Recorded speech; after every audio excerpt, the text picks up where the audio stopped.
Muy buena gente, bienvenidos a un nuevo episodio de En otras palabras. Nos volvemos a encontrar acá para charlar un ratito de la economía argentina. Hoy en un episodio que va a ser un poco lo que pretendía hacer el episodio pasado, que era hablar de los datos de pobreza y de cómo se está midiendo la pobreza. Un episodio bastante parecido a otro que ya hice. Es más, se van a encontrar con que hay muchas similitudes. Pero quiero volver a poner énfasis en este punto. He visto otro informe y he visto otra visión, si se quiere, de la forma en la que se está midiendo la pobreza en Argentina, no como algo malo, como algo bueno, sino como algo que nos va a ayudar a entender el verdadero número detrás del dato que publica el INDEC, porque fíjense que es algo que el gobierno celebra mucho y es algo que se le pone mucho énfasis cuando sale el dato, un dato que, la verdad, contrario a lo que puede ser el dato de inflación, contrario a lo que puede ser el dato de actividad económica, es un dato que siempre dio mejor. Es imposible que alguien me diga: che, que baje la pobreza no está bueno, aunque sea de una manera estadística y no tanto estructural, o a lo mejor si uno piensa en alguien, una familia, obviamente es feo el ejemplo que vamos a poner, ¿no?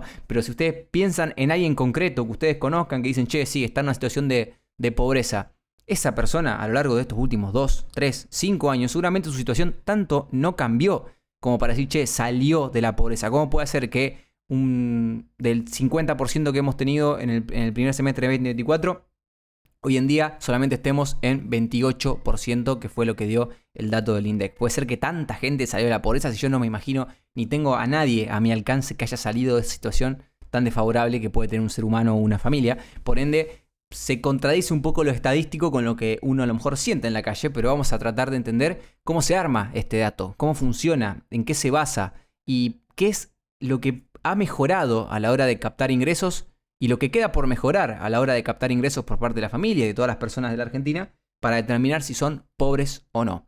Hoy en día hay que entender que la pobreza, hay muchas formas de medir la pobreza. Es más, múltiples corrientes, múltiples pensadores, estudios, analistas han planteado diferentes formas de evaluarla. Por ejemplo, en algún momento se ha hablado del índice de desarrollo económico, el acceso a salud, a educación, bienestar, también ingresos. Todo puede hacer a un concepto de pobreza, pero acá la única forma de medirlo a nivel país y de que sea más o menos homogéneo a lo largo del tiempo, es decir, que sirva para comparar diferentes periodos de tiempo, que es lo que le importa al INDEC, es la forma que se aplica actualmente, que es evaluar solamente los ingresos. Vos estableces una canasta de bienes, de cosas que podés comprar, que te dice: che, si vos no llegás a comprar esta canasta, es porque sos pobre. Y peor, si no llegás a comprar esta canasta más chica, sos indigente. Y esa canasta más chica es la canasta alimenticia. Es la canasta básica alimenticia, como se le llama, la CBA. Y también usando un coeficiente que se llama la inversa del coeficiente de Engel, se termina formando la canasta básica total, que es lo que mide la pobreza, ¿no? Entonces, así como te puede hacer un poquito de ruido que esa no sea la mejor forma de medir la pobreza, hay otras distorsiones que incluye la captación de datos y la metodología que sigue el INDEC que por ahí nos pueden distorsionar la mirada que tenemos sobre la pobreza. ¿Estoy diciendo con esto que vamos a poner en duda los números del gobierno? Para nada. O sea, este es un problema que puede haber tenido el gobierno anterior, que podría tener el gobierno que viene. O sea, no tiene nada que ver con lo que está pasando en la actualidad, pero bueno, ya que es un dato que pesa tanto en este relato político, en este discurso político acerca del éxito o el fracaso del programa económico, vamos a ponerle la lupa para que ustedes entiendan, no para que tengan razón ni para que se peleen con nadie de que el país está mejor o está peor, pero para que entiendan en profundidad cómo se forma este dato. Bien, primero la línea temporal. Vamos a estar hablando del segundo semestre de 2025. En materia de hogares, ¿no? El dato nos dice que hay un 21% de hogares pobres. En materia de personas, nos está diciendo que hay un 28,2% de personas pobres, como dije hace un ratito. Veníamos de una dinámica donde apenas asume el gobierno el primer semestre de 2024, que fue el primero que tuvo injerencia como tal, el dato había alcanzado casi el 53% de personas bajo la línea de la pobreza. Eso van a ver más adelante que tiene que ver con un impacto inflacionario muy grande y otras mejoras, o sea, y esa caída tan brusca se da algunas mejoras en la captación de datos por parte del INDEC que hacen que bajara de 53% a un número menor, como es ahora 28,2%. Ya hemos visto 38% para el segundo semestre de 2024 y 31,6% para el primer semestre de 2025. Así que vemos una dinámica que está a la baja. Y también podríamos hablar algo bastante parecido a la indigencia, pero a una escala un poquito menor. Vos arrancaste la indigencia en aquel primer semestre de 2024 en 13,6, un número altísimo. Después bajó bruscamente a 6,4, siguiendo la dinámica, para el segundo semestre de 2024, y ya en 2025 tuvimos un 5,6 y un 4,8. Lo que llama la atención de la indigencia, esta fue la de hogares, y para personas venimos de un 6,9 a un 6,3, que la dinámica medio como que se estancó. No solamente no sigue la dinámica de la pobreza, obviamente son números más grandes, porcentajes más grandes, por ende es más probable o es más lógico que baje más fuerte en términos absolutos la pobreza que la indigencia, pero de un 6,9 a un 6,3 es un indicio de que medio se está estancando esta dinámica donde hay gente que le está costando salir de la indigencia. Quizá tiene un poco que ver con la estructura del mercado laboral, con el asistencialismo, ya que sí me acuerdo que una de las primeras políticas del Ministerio de Capital Humano fue duplicar la asistencia universal por hijo y mejorar unas cuestiones de los planes sociales que por ahí hacían que haya un alivio para estos sectores, pero de la misma manera digo, bueno, el mercado laboral tampoco se terminó de expandir, hoy estamos con más desempleo que lo que arrancó esta gestión, sí, también con una reconversión del empleo, hacia un empleo quizá más impulsando más por el sector informal y el sector de monotributo que por el sector en relación de dependencia, lo cual a los sectores indigentes le pega bastante fuerte. Así que eso también tiene un poco de sentido y también te explica por qué hay un poco de estancamiento con respecto al tema de la indigencia. Digo que esto es malo, que es bueno, obviamente. El número siguió dando a la baja, esto sigue siendo positivo, pero no fue tan marcado como lo que es la pobreza. Una de las cosas que explica este gran número a nivel de pobreza es la variación entre el ingreso total familiar promedio y la canasta básica alimentaria y la canasta básica total. ¿Por qué? Porque para el INDEC y las mediciones de salarios que hace el INDEC, entiendo yo, el ingreso total familiar promedio tuvo un aumento del 18,3% desde la última medición, mientras que la canasta básica alimentaria subió apenas un 12% y la canasta básica total subió un 11%, lo cual ahí te explica que más gente va a superar ese umbral y por eso más gente salió de la pobreza. Hay otro dato que está bueno que pone el INDEC, que es lo que se llama la brecha de la pobreza. Vos lo que haces es medir la distancia del promedio de los ingresos de la gente pobre, es decir, agarrá toda esa gente que entra en la categoría de pobres, promediás su ingreso que vos hayas medido y ves a qué distancia está de la línea de pobreza, cuánto le falta para superar ese umbral. Bueno, el promedio te dice que es de 35,7%, es decir, la gente o el promedio de esa gente tendría que aumentar sus ingresos un 35%, casi 36%, para salir de esa línea. El dato que a muchos portales de noticias les gusta levantar para un poco exagerar la situación de la economía es decir, bueno, ¿cuánto necesita un hogar para no ser pobre? Un hogar para no ser pobre necesita 1.200.000 pesos. Y otra cosa que está bastante buena que te dan estos datos de pobreza es cómo dividimos a la sociedad. O sea, vos podés agarrar a todos los argentinos, a los 45 millones de argentinos, creo que son 47 millones de argentinos según el último censo, y decir, bueno, los tengo que dividir a todos en grupos iguales. Entonces, hago 10 grupos, por ejemplo, medio a lo Chiquitapia, hacemos grupos de argentinos. Y vos tenés que definir, o tenés que tratar de que todos los grupos queden conformados por la misma cantidad de gente. Eso se llama hacer deciles, es decir, dividís a la población en 10 partes iguales. Y lo que podés hacer es definir un promedio. Por ejemplo, si yo agarro al decil más bajo, ¿qué promedio de ingreso tiene? Agarro al quinto decil, ¿qué ingreso promedio tiene? Y se puede jugar un poco con eso, porque te marca un poco dónde se mueven los ingresos de las personas. Si yo agarro el decil más bajo, por ejemplo, voy del primer decil al cuarto decil, dicho de otra forma, sería el 40% más pobre del país, está cobrando en promedio 350.000 pesos. Los que están entre el decil 5 y 8, hay digamos la parte media alta de la tabla, está cobrando de media 940.000 pesos. Y el decil alto, que en el decil alto vos tenés hasta los hiper mega multimillonarios de Argentina y el tipo que tiene capaz que un sueldo en blanco bien y cobra un lindo dinero, está recibiendo en promedio 2.500.000 pesos. Acá fíjate, obviamente, cobrar 2.500.000 pesos quizá no te parezca una locura, pero la realidad te marca de que el sector más rico de la Argentina, el 10% más rico de la Argentina, se encuentra entre los que cobran 2,5 millones de pesos para arriba. Entonces, si cobras más que eso, te felicito porque estás en el 10% más rico del país. Entonces, ya hablando de los datos, puramente los datos, estamos viendo que la dinámica fue a la baja, que muchas personas salieron, entre comillas, de la pobreza a fines estadísticos, pero tenemos que ser sinceros con la realidad. Hoy vimos que la inflación en estos últimos 3 meses estuvo desempeñándose bastante mal, viniendo bastante por arriba de lo que a más de uno le hubiese gustado, y eso se explica por múltiples factores. Hablamos en enero que se explicaba un poco por la estacionalidad de la carne, el precio del novillo que venía al alza, y que eso hizo que el rubro alimentos y bebidas, que acapara un gran porcentaje de la canasta del INDEC, que mide la inflación y también que es muy fundamental para medir la pobreza y la indigencia, fue afectado al alza, por ende la inflación fue fuerte por ahí. Después tuvimos el conflicto con Irán, que eso te marcó una suba total del precio de los commodities primero, que hace que aumenten los precios internos de alimentos también, y también el precio del petróleo, que hace que aumenten todos los precios de la economía, ya que la logística para comercializar los bienes se hace más cara. Entonces ahí tenés otro empujón inflacionario. Y por último tenés el rezago del conflicto de Irán con Israel. Ya estamos en abril, pero bueno, marzo también fue marcado por eso, un gran aumento de los combustibles. Y hoy, justamente 17 de abril, se anunció que se abrió el estrecho de Hormuz, así que capaz que ahí ya empezamos a ver otra dinámica para abril. Lo escuché a Caputo en la Bolsa de Comercio, fui como invitado. Esto no se los conté, lo tendría que haber dicho al principio del episodio, boludo. Estuve en presencia del ministro de Economía. Adelante lo tenía.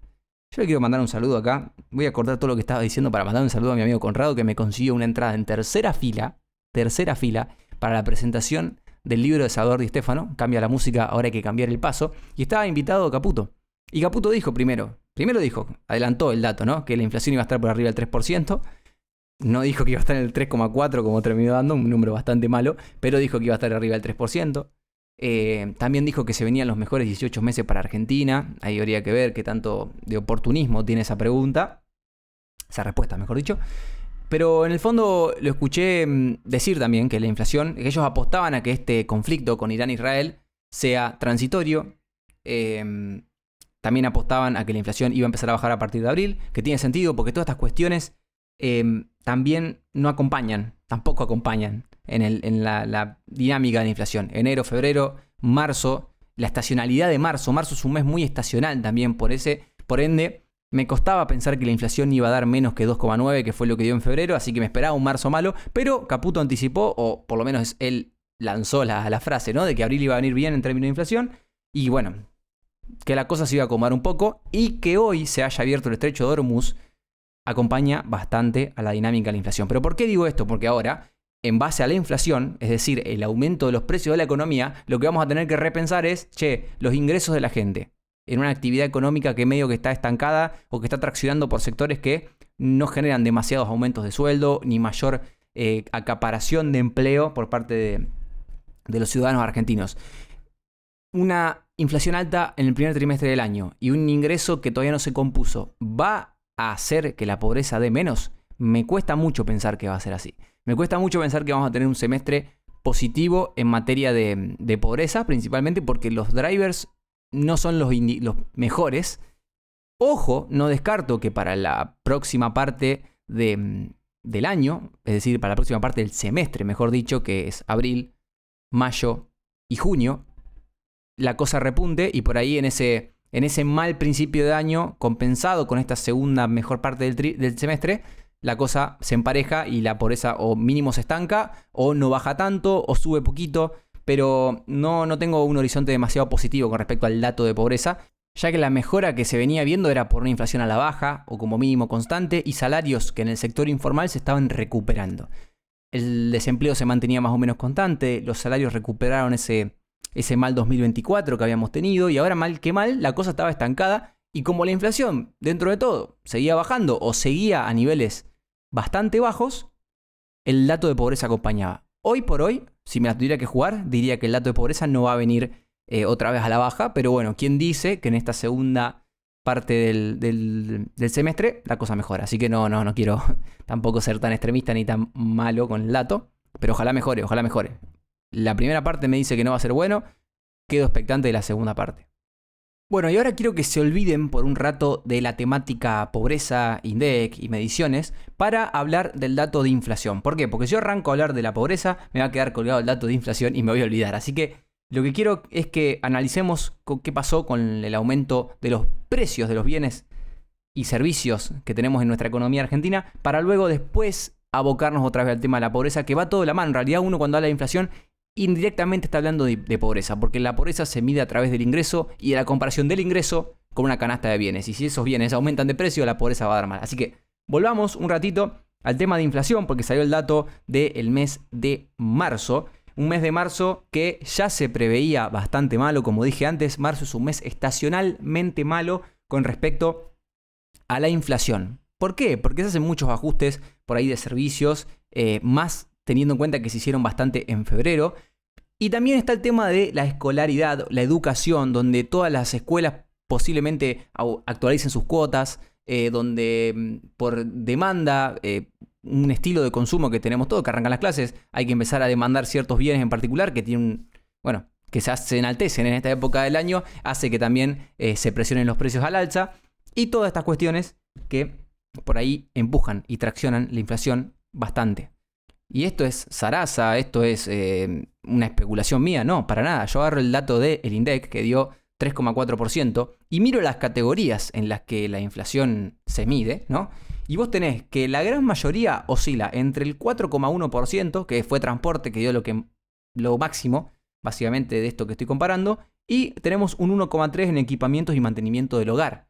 Pero acá me estoy olvidando de un protagonista fundamental, que es la categoría de educación, que como yo dije que el transporte era el máximo con un 4,1%, la educación fue el máximo de máximos con un 12,1%. Obviamente, ¿por qué si esto subió 12%, la canasta dio 3%?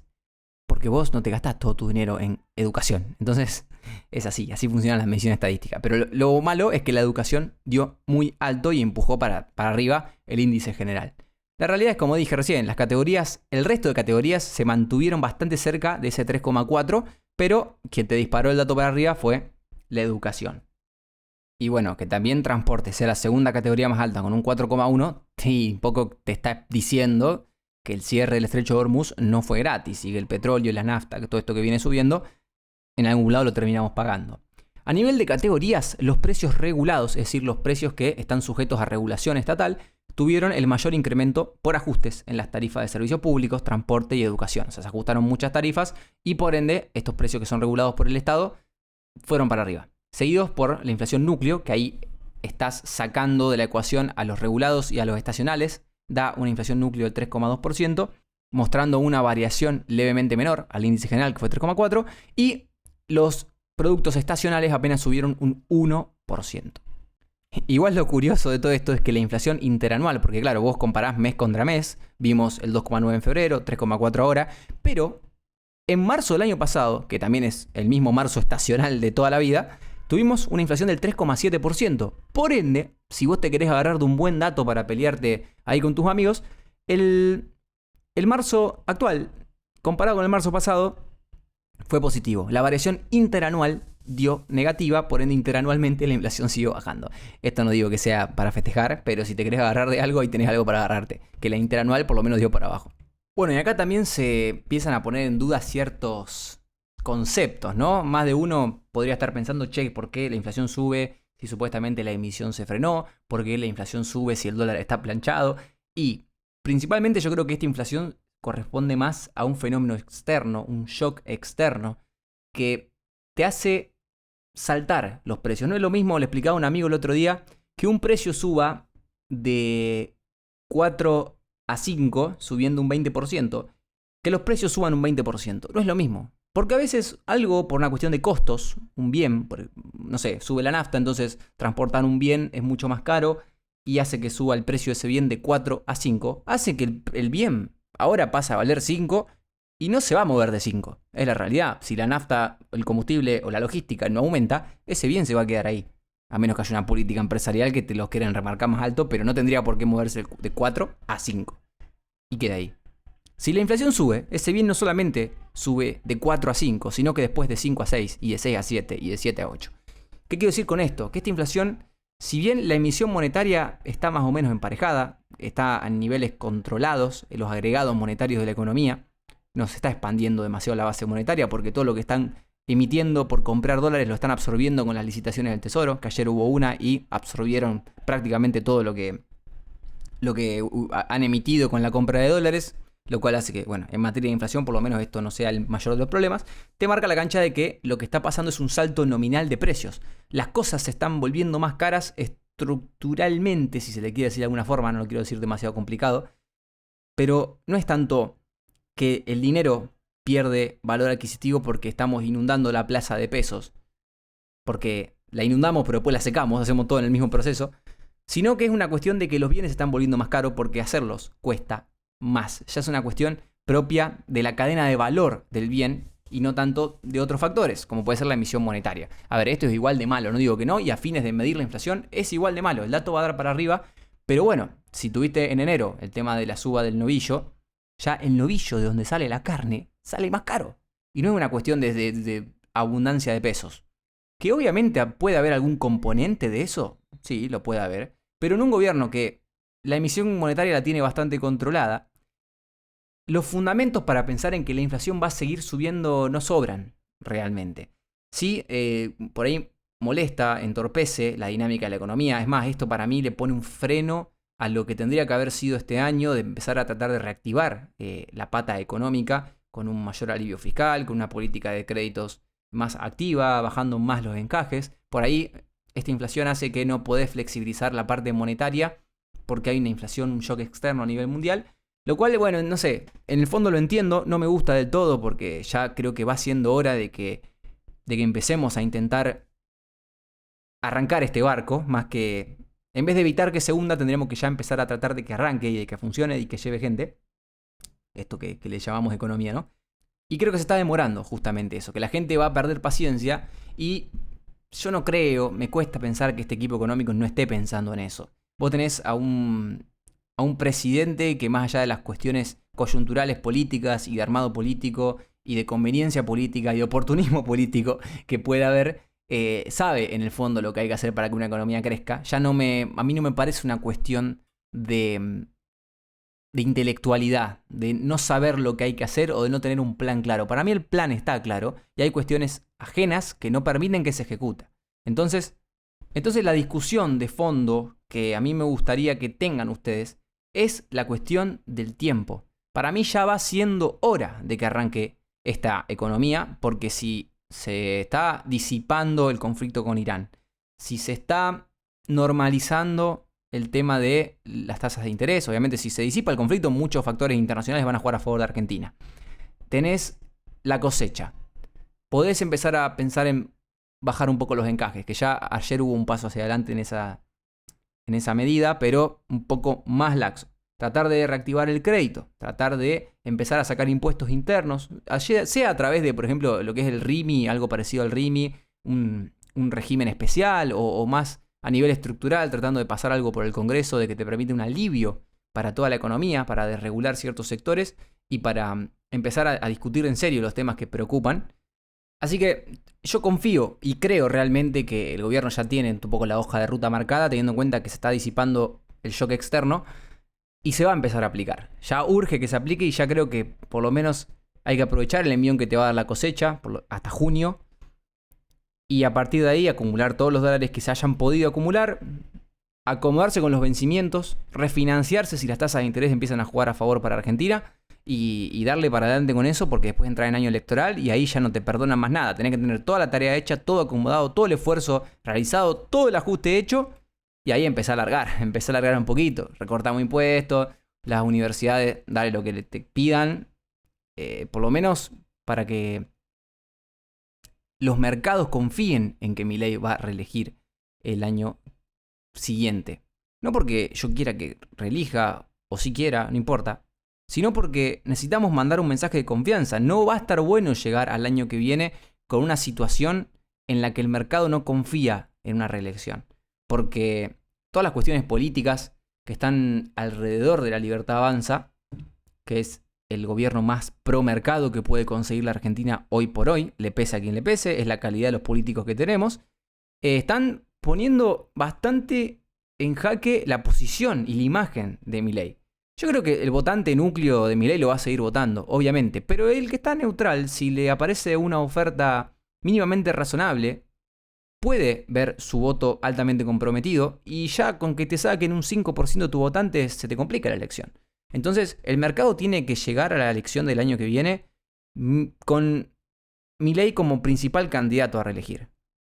Lo digo a niveles de estabilidad, no lo digo a niveles de conveniencia ni oportunismo, ni lo que yo desee, sino para que sea un proceso fluido y no lleguemos otra vez a las elecciones con la misma situación que tuvimos el año pasado, con las elecciones de medio término, donde te corrieron durante 3 meses toda la actividad caída, donde durante 3 meses el dólar en cualquiera, el central saliendo a defender la moneda.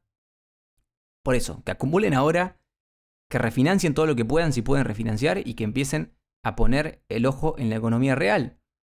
Que la economía real no te pide que vos gastes, te pide que dejes de cobrar, que recordemos impuestos, que dejemos al comercio hacer lo que mejor sabe hacer, a la economía, al mercado hacer lo que mejor sabe hacer, que es agregar valor. Y eso es lo que va a hacer que crezcamos, y eso es lo que va a hacer que atraigamos inversiones, y eso va a hacer lo que el país vaya en la dirección correcta. Así que, hablando de inflación, terminé hablando de actividad económica, pero va un poco en línea con eso. Y lo último que quería echar del tema de inflación es que el índice de precios mayorista de marzo dio 3,4 y la inflación de marzo dio 3,4. La próxima vez que miremos el índice de precios mayorista vamos a tener que ver, o vamos a tratar de anticipar, su efecto sobre el índice general. Porque nos puede dar pistas bastante cercanas de lo que va a pasar. Es un dato que siempre llega con un poco más de anticipación y nos da una idea de hacia dónde se va a dirigir la economía y más particularmente la inflación. Y ahora sí, señores, volvamos al tema de la pobreza.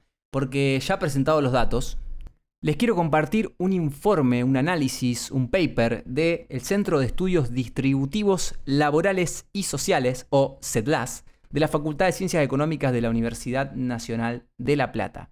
Que hay una persona que yo por ahí tomo bastante de las cosas que dice en materia de pobreza, que es Leopoldo Tornaroli, que junto con Iván Albina y con Leonardo Gasparini, autores de este informe, nos explican cuáles son las matices de la medición de pobreza que tiene el INDEC y por qué hace que el dato de inflación por ahí sea sobreestimado o subestimado. ¿Por qué no podemos fiarnos del todo de lo que nos dice el INDEC? No lo digo como algo malo, ni como algo que hay que desconfiar, ni como que el INDEC no sirve, ni que está intervenido, no. Sino de que hay una cuestión estadística de precisión de los datos o de comportamiento del propio ser humano que recibe una encuesta y tiene que responderla, que hacen que la medición de la pobreza y del ingreso de las personas no sea la más acertada. Y ahora lo vamos a entender y lo vamos a explicar.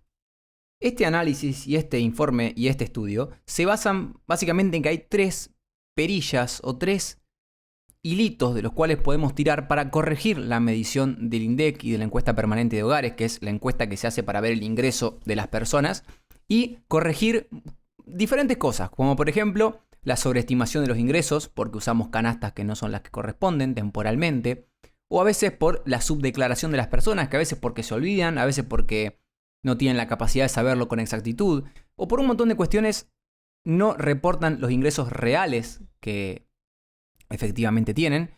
Y por último también se podrían corregir las canastas de esa medición, es decir, ver contra qué bienes comparamos, ya que en base a esto se va a determinar la línea de pobreza. Porque nosotros primero miramos la canasta básica alimentaria, que es el costo mínimo para no pasar hambre, se podría decir, y define la línea de indigencia. Pero como vivir es más que comer, y la pobreza es más que la indigencia, a esa canasta le sumamos transporte, salud y ropa para obtener la canasta básica total, que es la que marca la línea de pobreza. El puente entre ambas es lo que se llama el coeficiente de Engel, que es un indicador que mide qué porcentaje del gasto total se destina solo a alimentos, y técnicamente tomamos el valor de la comida y lo multiplicamos por la inversa de ese coeficiente para proyectar el costo de vida total. Entonces, lo que nos va a decir este informe es que hoy en día el INDEC se basa en una encuesta de gasto de hogares que data del 2004-2005, donde el consumo de alimento de una familia en proporción a su ingreso era más alta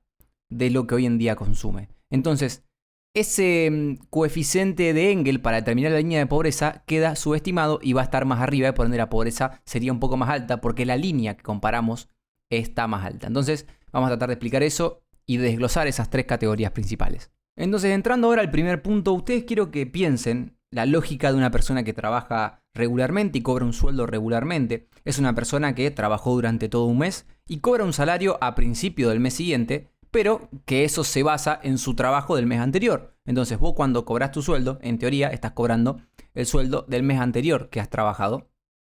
Por ende, la inflación, cuando vos comparás a ver si estás mejor o peor con respecto a la inflación, lo tenés que hacer con los bienes del mes pasado.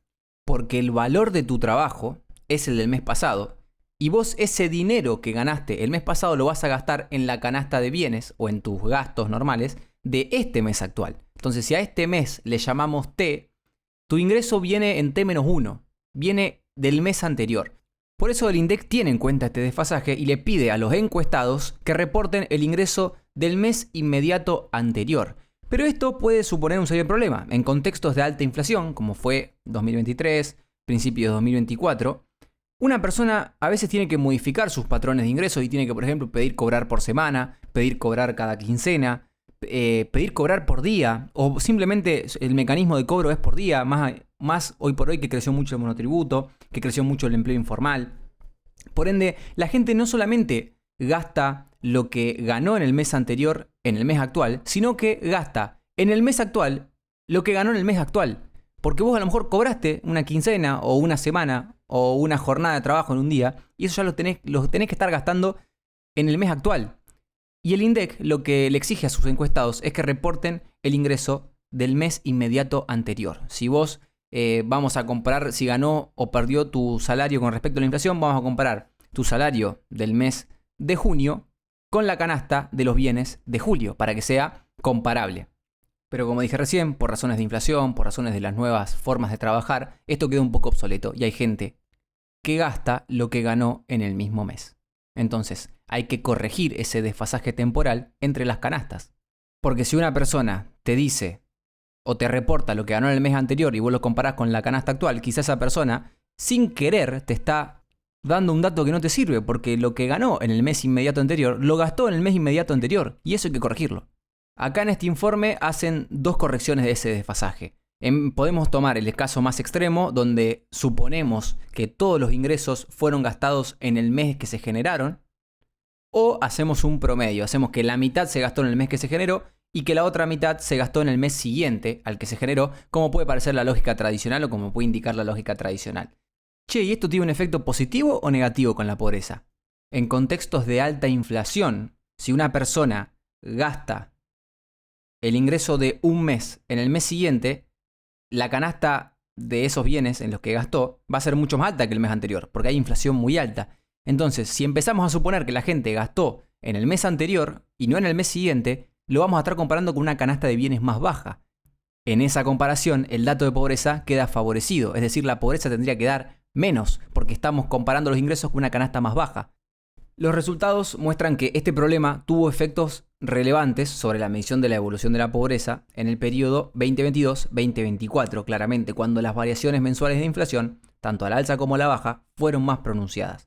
De acuerdo con los resultados de la simulación de este escenario donde digo que, tomemos la mitad que se gastó en el mes anterior y la mitad en el mes siguiente, la sobreestimación de la pobreza podría haber sido de hasta 3 puntos porcentuales. En vez de estar en ese 53% que yo dije al principio del episodio, podría llegar a haber estado en 49% si nosotros teníamos en cuenta este efecto o esta distorsión de la medición.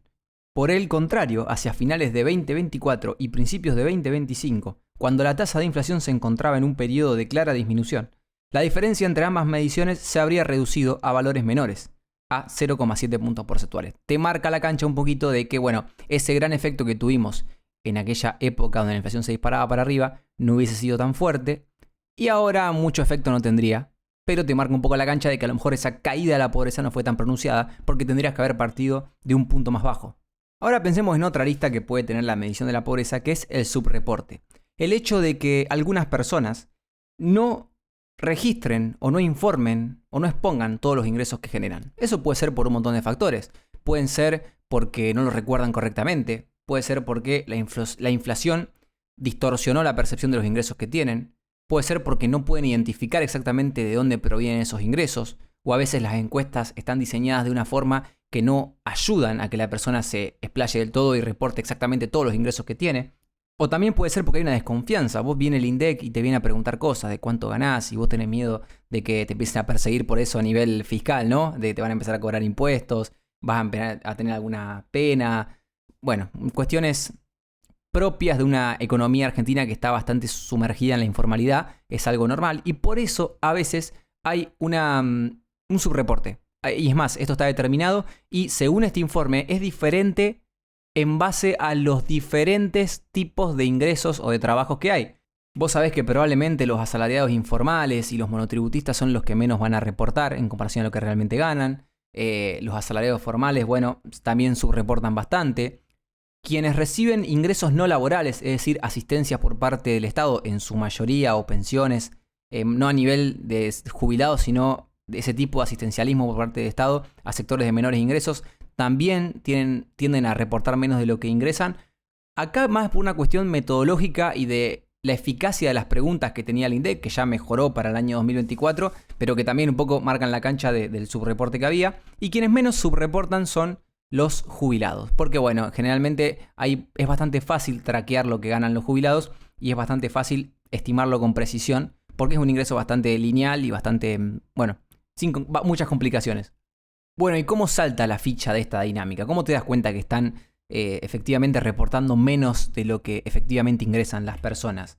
Que esto va a afectar directamente a la pobreza porque, bueno, si reportaran lo que realmente ingresan, la pobreza daría mejor, ¿no? Te das cuenta porque hay otras formas de reportar ingresos. Por ejemplo, los asalariados formales, vos comparás lo que le contestan al INDEC y lo que registran el SIPA, el Sistema Provisional Argentino, donde vos tenés que acreditar tu efectivo nivel de ingresos para garantizarte el día de mañana una jubilación, mejor o peor, pero jubilación al fin. Entonces, bueno, ahí hay una diferencia. Y esa discrepancia de lo que registra el Sistema Provisional Argentino con lo que registra el INDEC, se puede determinar el subreporte que hay en la economía.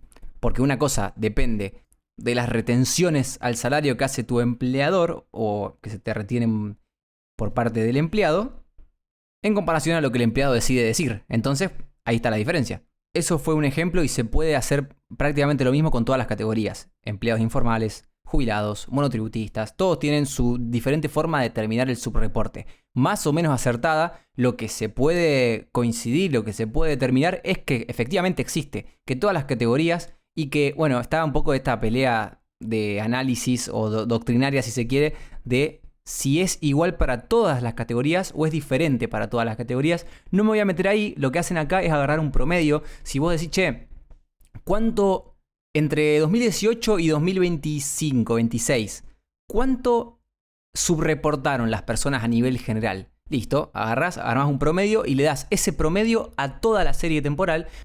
Eso no va a corregir tu problema, pero lo que te va a permitir es analizar todos los momentos de esta historia reciente de manera homogénea. Y ahí te permite sacar conclusiones acerca de cómo evolucionó la pobreza o cómo hubiese evolucionado la pobreza si no estaba este efecto. Porque se lo estás asignando de igual manera a todos, ¿se entiende? Entonces, estos datos, ¿qué nos dicen o qué conclusiones podemos sacar? Entre fines de 2023 y principios de 2025, la pobreza oficial, medida por el INDEC, cayó 10 puntos. Sin embargo, la serie ajustada por esta subdeclaración muestra una baja más modesta que es de 6 puntos. O sea, ahí tuvimos una diferencia de 4 puntos porcentuales casi. Y otro dato fuerte es que la caída estrepitosa de casi 15 puntos entre el primer y segundo semestre de 2024 en realidad se reduce a 11 puntos cuando corregimos la medición. Entonces ahí nos damos cuenta que una parte de la mejora del dato de pobreza no es quizá por una recuperación económica, una recuperación de los salarios, sino porque mejoró la captación del ingreso por parte del INDEC. Ahora es más preciso y más efectivo a la hora de capturar los verdaderos ingresos, y esto es gracias en parte a una mejora en el cuestionario que vi que se hizo ahí. Se entra mucho más en profundidad para captar ciertos ingresos que antes no se hacía. Entonces eso en gran medida permitió que a ojos del INDEC muchas familias y personas ganen más dinero del que venían ganando y por ende se supere tanto a la línea de pobreza. Otra cosa muy importante de esta parte del análisis es que te marca la cancha de que en épocas de alta inflación crece mucho la discrepancia a la hora de medir. Es decir, se vuelven mucho más imprecisas las mediciones y quizás vos decís, bueno, che, el gobierno de Fernández entonces hubiese tenido menos pobreza de la que mostraban los números. Y quizás sí, pero fue gracias al gobierno de Fernández que hubo tanta inflación y que hubo tanta distorsión a la hora de medir. Porque ya te digo, la gente no solamente reporta menos porque tiene miedo o por estas cuestiones, sino a veces por una cuestión cognitiva, una cuestión de que no puede recordar exactamente cuánto ganó porque cambiaban tanto los números y las actualizaciones de salarios y cómo se recibía ese ingreso, que a veces era difícil determinar. Y bueno, la rigurosidad estadística hacía que esto te pase factura y es un problema de tener inflación. Así que si quieren un consejo de mi parte, En tu plan de política económica, trata de no tener inflación. Gracias, saludo. No emitas más de lo que necesitas. Y ahora vayamos a la última arista que tenemos que analizar para ver qué también mide la inflación del INDEC, que es la utilización de una canasta desactualizada. Muchachos, nosotros estamos con una encuesta de gasto de hogares de 2004 y 2005. Una encuesta que originalmente tenía incluidos los cassettes como parte del consumo de los argentinos. Entonces, ¿alguno de ustedes consume cassettes hoy en día? Bueno, piensen en esa distorsión y en todas las otras distorsiones que podría haber a la hora de representar nuestro consumo. Esto ya lo hemos dicho en otros episodios, pero la posta es que tendríamos que estar usando una encuesta de gastos de hogares que sea más representativa del consumo actual. Y la más reciente que tenemos disponible es la de 2017-2018, que el principal diferencial que tiene es que le otorga mucho más pesos a los servicios que a los bienes. Pero no solamente en términos de pobreza, sino en términos de inflación. Porque en Argentina se estuvo dando un fenómeno en este proceso de desinflación o de bajar la inercia inflacionaria, que es que los bienes subieron mucho menos que los servicios. Y vos hoy en día estás usando un indicador, una encuesta de gastos, que le da mucha más importancia a los bienes que a los servicios. Entonces, si en esta baja de inflación, quienes resultaron ganadores es el bien que más fuerte ponderás, o los bienes que más fuertes ponderás, obviamente la inflación te va a dar muy a favor, y obviamente esa inflación que comparás con el ingreso de la gente para determinar la pobreza, te va a acompañar, va a hacer que tus datos vayan en la corriente que vos querés. Hace unos meses el INDEC lo quiso cambiar, al final no lo terminó cambiando y el problema sigue siendo el mismo de siempre.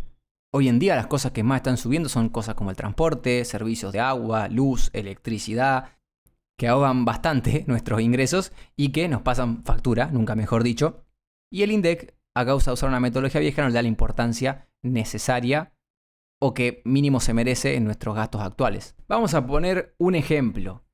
Entre 2023 y 2025, el rubro viviendas y servicios subió un 442%, mientras que el nivel general solamente subió 249%. Eso te marca la cancha de que los servicios subieron mucho más que todos los bienes de la economía.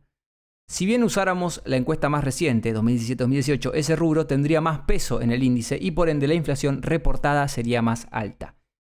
Y acá es donde todo se conecta con lo que hablábamos antes. ¿Por qué? Porque la evidencia muestra que hoy las familias destinan un porcentaje menor de su presupuesto a los alimentos en comparación con hace 2 décadas, obviamente, porque los servicios se comieron una parte más grande de la torta. Si la proporción de gasto en comida cae, el coeficiente de Engel, ese elemento que usamos para calcular la canasta básica total que mide la pobreza, se va a achicar. Porque si nosotros ahora los argentinos consumimos en proporción a todos nuestros consumos menos alimentos y bebidas, el salto de los alimentos y bebidas hacia el resto de ingresos que necesitamos es más alto. Por ende, la distancia entre la canasta básica alimentaria y la canasta básica total va a ser más grande. Y por ende, la línea de la pobreza estaría mucho más alta y menos gente la pasaría. Y más argentinos caerían en la categoría de pobres. Lo que hicieron en este informe es actualizar los datos de pobreza, pero utilizando la canasta de 2017 y 2018.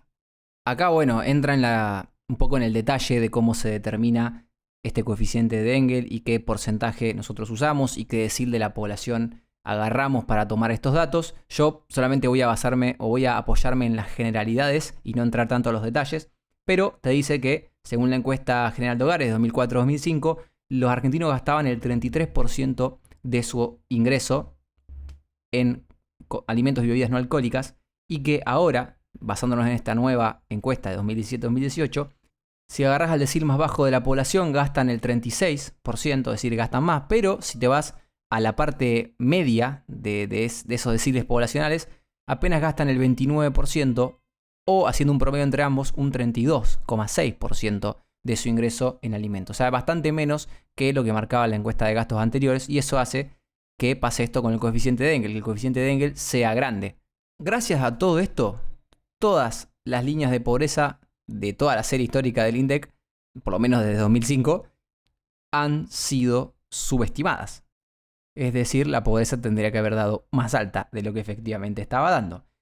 Si agarramos las puntas, por ejemplo, la diferencia entre ambas series oscila desde 4,9 a 8 puntos. Es decir, la discrepancia mínima fue de 5 puntos y la máxima fue de 8,1 puntos.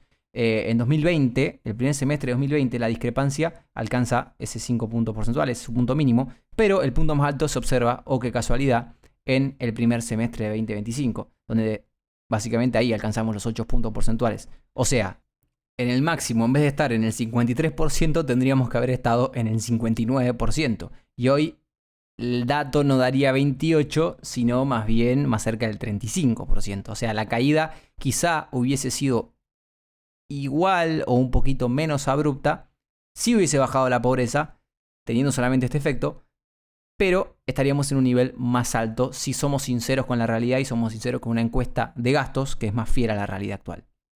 Ahora lo que nos queda para cerrar este análisis es agarrar las tres aristas, juntarlas y ver qué efecto combinado tienen sobre la medición de pobreza. Porque yo les nombré y les mencioné que hubiésemos tenido diferentes datos a lo largo de toda la serie histórica, pero aislando los efectos de cada área analizada. Subreporte, fallo en la encuesta, fallo en la metodología temporal y ahora, bueno, el tema este de la canasta que utilizamos, pero siempre de manera aislada. Ahora, ¿qué pasa si combinamos los tres factores? Y ahí sí, estoy seguro, nos vamos a quedar con una mejor visión de cuál es la radiografía de pobreza que presenta la Argentina. Sin dar muchas vueltas, vamos a ir a los picos, ¿no? Para el primer semestre de 2024, la pobreza, que en su momento dio 53%, teniendo en cuenta todos estos efectos, tendría que haber dado, redoble de tambores, 54,8%. Es decir, bueno, casi 2 puntos porcentuales arriba. Para el siguiente semestre, que fue la caída más brusca, que la pobreza dio 38%, teniendo en cuenta todos estos factores, ¿cuánto tendría que haber dado? 46%. Es decir, en vez de la caída de 14 puntos que hubo con respecto al semestre anterior, esta caída hubiese sido un poco más leve, casi de 9-10 puntos de pobreza. Y así llegaríamos al penúltimo dato que hay disponible para este análisis, que en vez de haber tenido para principios de 2025 una pobreza del 31,6%, tendríamos que haber presentado una pobreza del 41%, es decir, 10 puntos porcentuales más alta. Obviamente queda la duda porque este informe se lanzó antes de que salga el nuevo dato de pobreza, cuál hubiese sido el último dato disponible, pero un poco va a seguir esta dinámica. A ver, ¿qué quiero decir con esto? Hay una realidad que fue que la caída de la inflación hizo que mucha gente saliera de la pobreza. Pero la aposta es que no tanta gente hubiese salido de la pobreza. Es más, si yo con la misma rigurosidad estadística analizo la última pobreza dejada por el gobierno de Fernández, prácticamente Massa, en la última parte de aquel periodo 2023, el dato, desglosado con todas estas correcciones que le hemos hecho al gobierno de Milei, siendo igual de riguroso con el gobierno de Fernández, nos hubiese dado una pobreza del 43%. Comparado con lo que tendríamos hoy de un 41%, la diferencia no es tanta. No habría salido tanta gente de la pobreza. Sí te marca que un poco mejor es la situación, pero no tanto. Así que estaríamos en los mismos niveles que nos habría dejado la gestión anterior. Con esto vuelvo a repetir lo que dije antes. No es cuestión de pegarle al gobierno o decir que el gobierno miente, porque los instrumentos fueron los mismos para todos y la rigurosidad estadística tendría que haber sido la misma para todas. Lamentablemente, el INDEC y los métodos, y quizá este informe se puede estar equivocando en algunas matices, pero lo que hacen es dar una visión un poco más sincerada y un poco más, bueno, realista de lo que es la película de la pobreza. Por eso me encantó el hecho de haberlo encontrado, el hecho de podérselos compartir, ojalá lo hayan entendido, porque me trabé bastante, está muy cortado este episodio, ¿no? Pero te muestra un poco la real dinámica. Y no por eso tienen que suponer de que nos están mintiendo desde el INDEC, sino que hay algunas correcciones estadísticas que habría que hacer y mejorar para dar una película más creíble y más realista. Vamos a salir de la pobreza cuando mejoren los salarios, eso no tengo ningún tipo de duda, que la inflación se mantenga baja y que la economía empiece a reactivar desde los sectores que traccionan empleo. Ahí vamos a ver una verdadera salida de la pobreza y una mejor expectativa para todos nosotros y para todos ustedes que están del otro lado que pretenden trabajar en una Argentina mejor. Así que les mando un saludo enorme, espero que les haya gustado este episodio, compártanlo, denle me gusta, pónganle estrellita en Spotify, guárdenselo, no sé, hagan todo lo que sea necesario para que este video llegue a más gente y yo voy a estar eternamente agradecido. Así que les mando un saludo muy grande y nos veremos en la próxima edición de En Otras Palabras.